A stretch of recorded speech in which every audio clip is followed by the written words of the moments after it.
Hey guys, today I'm going to tell you how to clear junk files from PC or laptop. If you're using any PC or any laptop and you want to clear junk files to free up space from your drive, so let's see how can you do that.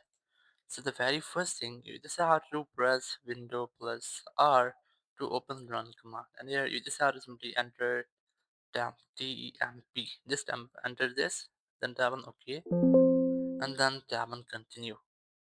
So it will open a folder where you have the junk files of your PC. So you just have to select or press Ctrl plus A to select all files and then select delete. So it will delete all the junk files from your PC.